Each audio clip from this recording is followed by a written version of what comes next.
Hi everybody, and thanks for joining me for another autistic tea spill video. My first one was such a success and it was so well received, and I just want to thank everybody for commenting and being really engaging with me. It's super reaffirming because I do spend a lot of time and effort on creating decent content. I also wanted to thank the Autistic News Feed on Facebook for sharing the image that I created, and thanks to them it actually circulated over, I think, 1.2k, so 1,000 times.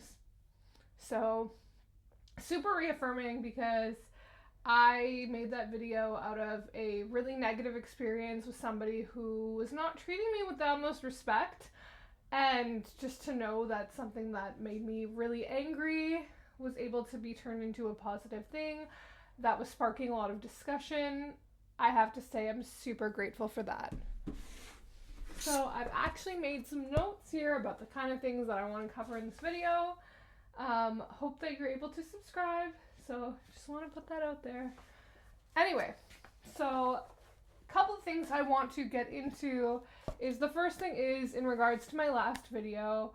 What I wanted to say, that the divide is very real, whether or not you believe in it. A lot of people's comments have said things like, well, yeah, I know that there's a divide, but we really need to work on bridging the gap, or, oh, this doesn't exist, like, you're creating it. So I want to say firstly that this divide has existed for a very long time. It's existed in part to the fact that you've got a lot of privilege on one side, and you've got people with money and funding and the ability to kind of try to steer the narrative.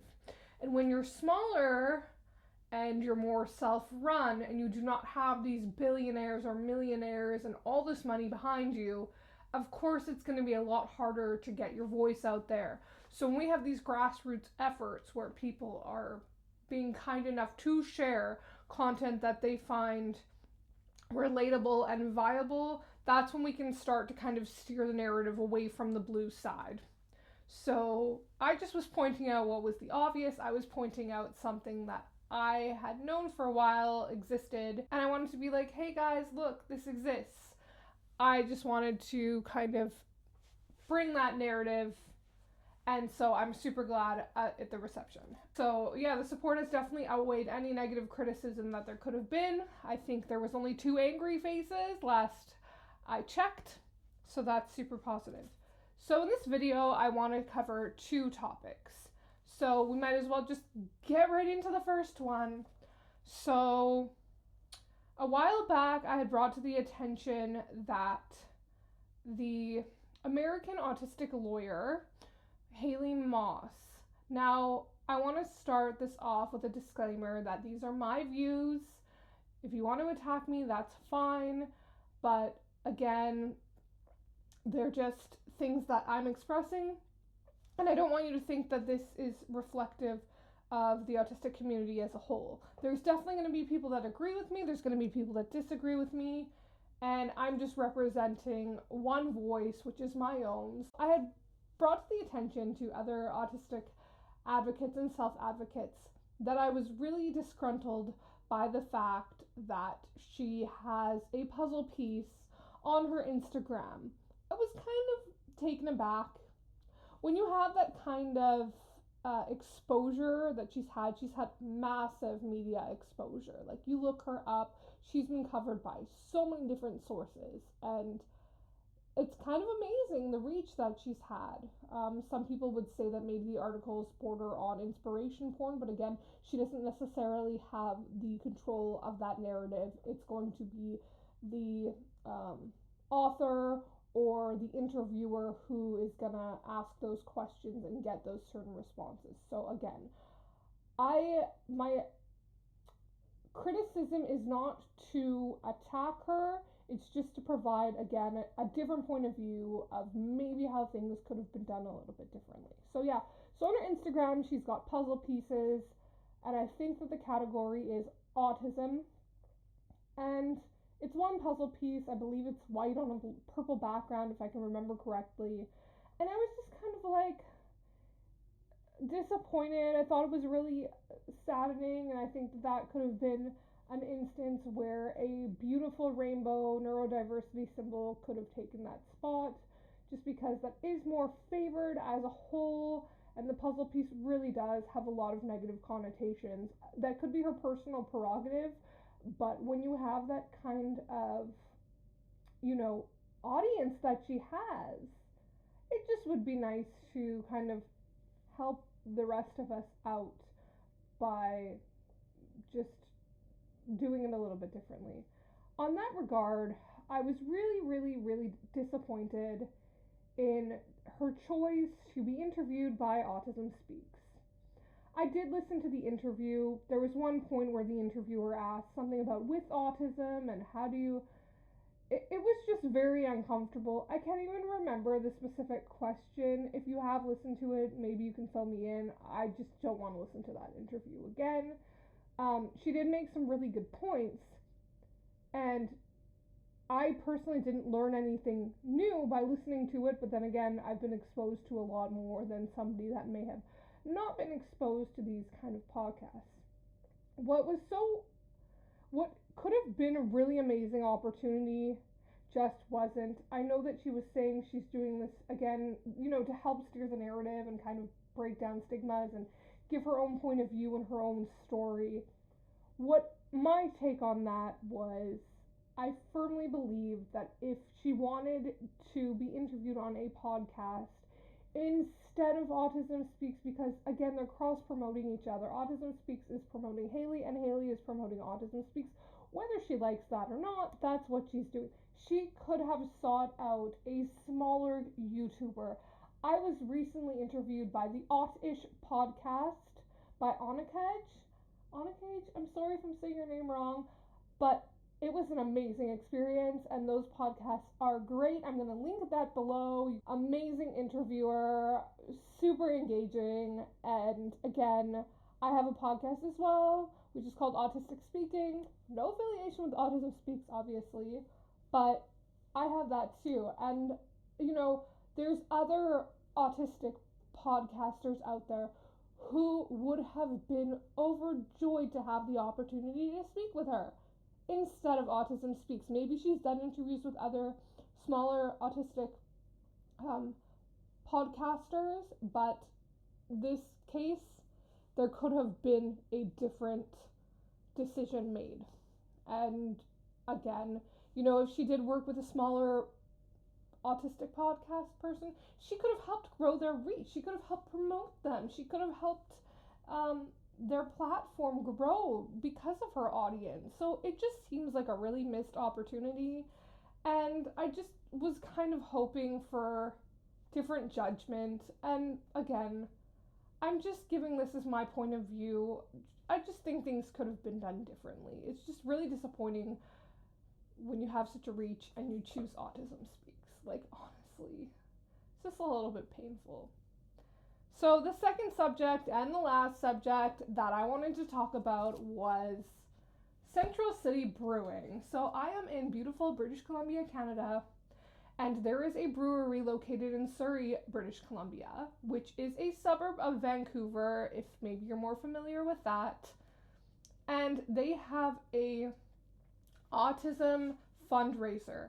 Sometimes on their boxes, there'll be a blue puzzle piece, and then this time it's a Nutcracker Gala.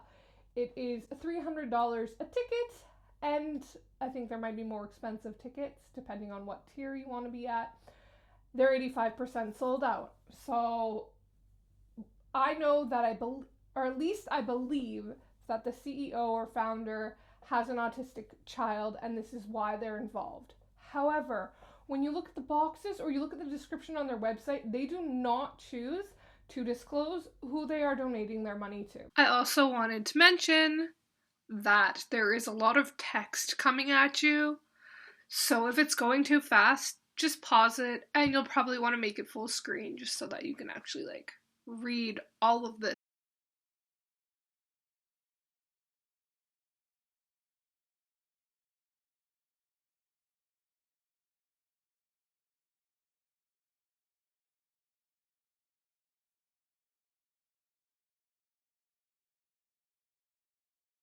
I forgot to add that I have reached out to the 3 sponsors and only one has gotten back to me so far. So the next image you're gonna see is gonna be the absolutely disrespectful and quite honestly disgusting response that I received.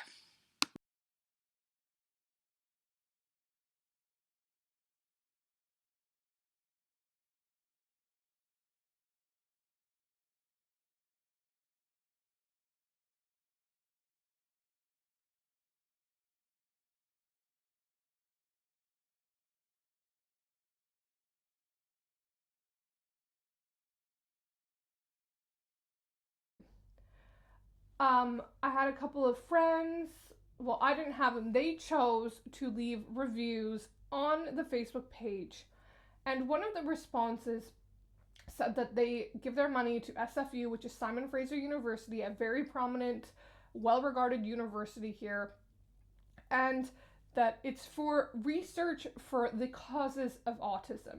Now, the last I was told in an email, which unfortunately I do not have, so you just have to go by my word, they said something about hyperbaric oxygen chambers, which I know absolutely nothing about.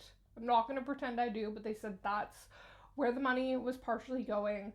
And yeah, when you go to their website, there's literally there's harmful language being used. You've got the statistics with girls and boys, I believe, and just there's no disclosure of where the money is going. They do not outwardly say on their boxes when the beer, the special edition beer is out, and they also do not choose to say that on their website for their gala. It's really disappointing because I've reached out to them multiple times and been really dissatisfied with the one time I got a response. I have Facebook messages I've sent that are being ignored, but they did respond to those reviews. So it's just like, talk to autistic people. If autistic people are saying, you know, you could be doing this better. You don't have to use harmful imagery on your boxes. You know, there's other places that your money might be better spent. Like, listen to us. Ignoring us does not make your brand look good. And for the record, I do not drink alcohol, so it's not really super relevant to me, but I do occasionally end up in a liquor store with somebody else, and I'm seeing all this packaging, and literally when I saw that box the first time, I felt a little bit sick about it. So hopefully you've got some insight. I do have the Autistic Guide to Corporate Responsibility on my blog that I put a lot of hard work into. You know, I think a lot of parents may have this sense of entitlement because they do have an autistic child, and instead of talking to an autistic adult, they feel like, okay, especially when they're in a position of power, they feel like they know best. So I just think autistic adults are your best resource, so utilize us. There's people that do consulting and you can get what you need to know. So thank you so much for watching. My name is Margot. My website is navigatingjourney.com.